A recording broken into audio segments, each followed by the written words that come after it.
এই যে মাদ্রাসাগুলোতে মানে অনেক কিছু শোনা যাচ্ছে, সেগুলো কেন হচ্ছে? আপনি অন্যান্য বিষয়ে বলবেন, উনি যেগুলো বলছে যে ৭১-এর সাথে আপনারা মিলাতে চান কিনা, আসলে সেই বিষয়টা আপনার কাছে শুনতে চাই, মাদ্রাসার ইস্যুটা শুনতে চাই। আপনি মাদ্রাসা সংক্রান্ত যে প্রশ্নটি করেছিলেন, আমি সেই প্রসঙ্গে একটু বলতে চাই।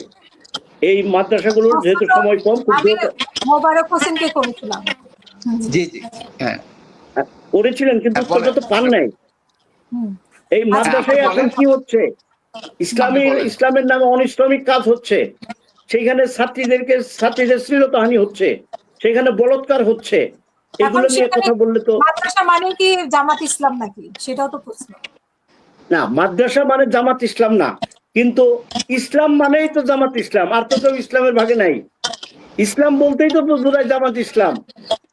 ইসলাম বলতে সবাই তো জামাত ইসলামী করে না, ইসলামী দল তো অনেকগুলো আছে, তো সবগুলোর কি আপনি জামাতের গায়ে আমি সেখানে এনসিপি সম্পর্কে ইসলামে মাদ্রাসায় যতটা সুন্দর সংস্কৃতি এবং যতটা কালচার, যতটা সুন্দর পরিবেশে হয়, সেটা কোথাও হয় না। কোথাও কোথাও ব্যতিক্রম কিছু হয়। জামাত ইসলামের একজন নেতা, সেই ক্ষেত্রে তো নেতা আব্দুল্লাহ মোহাম্মদ তাহের সাহেব পটুয়াখালীতে একটি পরকীয়ার বিষয় নিয়ে যখন তাকে প্রশ্ন করা হয়েছিল, তখন উনি উত্তর দিয়েছিলেন খুব স্পষ্ট ভাবে যে দর্শনের চেয়ে পরকীয়া ভালো।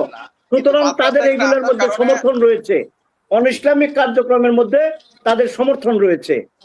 দর্শনের চেয়ে পরকীয়া ভালো এই কথা আসতে পারে না, কোনোভাবেই ভালো না। পরকীয়া বা দর্শন যেটাই বলি, কোনোটাই সমর্থন করে না ইসলাম বা সমাজ। তারপরে আজকে যে আপনার যে কথাটা আমি আগেও বলেছিলাম, যে এই এনসিপির এরা সুপ্ত গুপ্ত, এদের সাথেও কিন্তু আমাদের লড়তে হয়েছে। এরা যখন হেলমেট বাহিনীর সাথে একাকার হয়ে গিয়েছিল, তখন হয় তারা ভাড়ায় গিয়েছে অথবা তারা টাকার বিনিময় করেছে। আজকে তারা যে ধরনের আলাপ আলোচনা করছে বা আজকে যে ঘটনা ঘটেছে, আমি তো মনে করি যে তাদের সেই সংশ্লিষ্টতা এখনো আছে কিনা সাভারের ঘটনার সাথে। কারণ সাভারের ঘটনায় যে ঘটনা ঘটেছে, সরকার কখনো এটা চাওয়ার কথা না যে অস্থিতিশীলতা সৃষ্টি হোক। সরকার স্বাভাবিকভাবে চাবে যতই কষ্টই হোক, যে কোনো মূল্য দিতেই হোক, তারপরে একটা স্থিতিশীলতা থাকুক। কিন্তু আজকে আমরা কি দেখছি, যখন এ সকল ঘটনা দেখছি, যে তখন কিন্তু মনে পড়ে যায় ওই যে হেলমেট বাহিনী, রক্ষাটা বাহিনী, তারা একত্র হয়ে ওই যে আবরার ফাহাদকে হত্যা করেছে, ওই যে বিশ্বজিৎকে হত্যা করেছে, তাদের এই চিরাচরিত গুপ্ত সুপ্তের এই চেহারা তো দেশের মানুষ দেখেছে, আমরা দেখেছি। তাই আমি মনে করি যে সাভারে যে বম্বিং করা হয়েছে, সাভারে যে বম্বিং, আমাকে একটু বলতে দেন, আপনার সময় ডিস্টার্ব করি নাই, আপনার সময় ডিস্টার্ব করি, যে বম্বিং করা হয়েছে, এটা তাদের মেটিকুলাস ডিজাইন বা তাদের অন্য কোন রূপ কিনা, এটাও আমাদের ভেবে দেখা দরকার। সর্বোপরি আমি যে কথাটি বলতে চাই, যে আজকে ফ্যাসিস্ট বিদায় হয়েছে, আবার কিন্তু ফ্যাসিস্টকে আনার মতো বা ফ্যাসিস্টকে ইন্ধন দেওয়ার মতো লোক তাদের মধ্যে তৈরি হয়েছে। 5 তারিখের পরে ওনাদের আমির কিন্তু বলেছিলেন যে আমরা আওয়ামী লীগকে ক্ষমা করে দিলাম। তার মানে কি, তাদের সাথে সখ্যতা করতে চায়, আমরা ভারতের সাথে ভালো সম্পর্ক করব। এগুলো কিসের ইঙ্গিত বহন করে?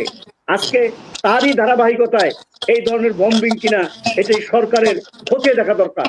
এই টকশোর মাধ্যমে আমি সরকারের কাছে অনুরোধ করব, অনতি বিলম্বে এগুলি খতিয়ে দেখে প্রয়োজনীয় ব্যবস্থা গ্রহণ করে স্থিতি অবস্থা বিরাট যাতে করে, এটা জনগণ চায়, আমরা চাই।